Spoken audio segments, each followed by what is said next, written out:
Okay, so this is now our line PT. So if delta x is approaching 0, so ibig sabihin yung line na ito ay will be, itong Q magiging dyan, another magiging dito, hanggang sa magiging dito yung point Q, hanggang sa maging dyan, and umabot siya sa point na ito. So meaning, this line PQ here will eventually become, as this moves, this line PQ, as this moves, it will become the line which is tangent to the curve f of x. So ito magiging, kung i-run natin yan,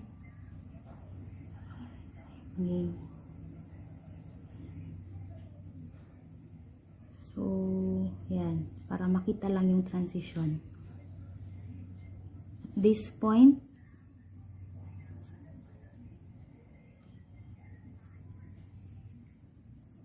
yan. So from here, naging ganyan. From here, naging ganyan. Naging ganyan. So this will be the point na si Q here ay nalipat dito. Still, this remains. So we have smaller delta x, and this one will be smaller delta y until such time na maging 0 siya. So this line PQ will approach a certain line which is PT as a limiting position as our x approaches a value of 0. So thus, the ratio delta y over delta x rather, approaches also a limit, which is actually the slope of the line PT. Okay? So si delta y, delta x ay approaching a limit, which is also the slope of the line PT.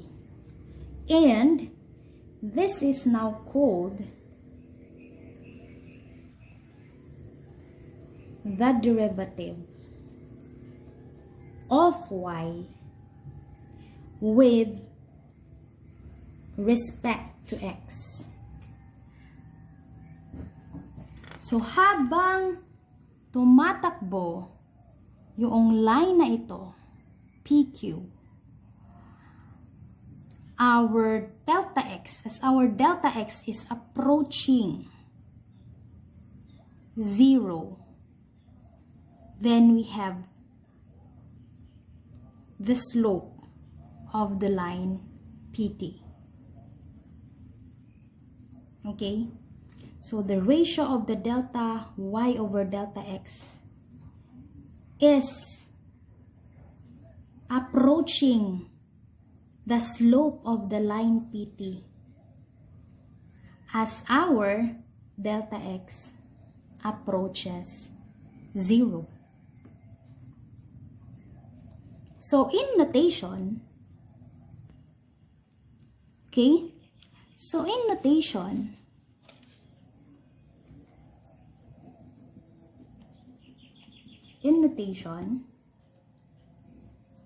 this will be the derivative of y with respect to x. The derivative of y with respect to x. And this is also called the rate of change, or the instantaneous rate of change.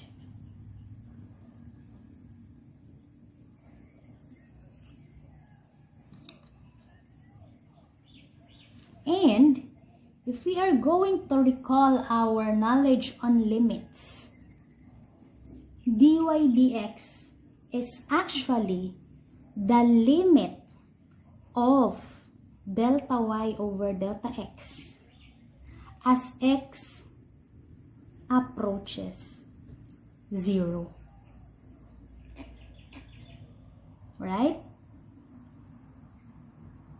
Dy dx is the limit of delta y over delta x as our x approaches 0. So, ito yung in-explain natin kanina. So, if we are going to further solve this one, this will become the limit of our delta y here is, ito yung nakuha natin previously. Delta y is f of x plus delta x minus f of x. So we have delta x plus change in x minus f of x over delta x. So our delta x is approaching 0. So, to solve for the derivative, you solve for the limit of f of x plus delta x minus f of x over delta x as delta x approaches 0. That is why we discuss first our limits, because this is now the formula actually of getting the derivative of the function. In other symbols for the derivative, we have y prime, or in other resources, ang tawag dito ay y dash. I don't know why y dash. F dash of x or f prime of x. We have dxy, and we also have the dx of the function. So they are all the same. They are all called the derivative. And the process of getting the derivative of the function is what we call as differentiation.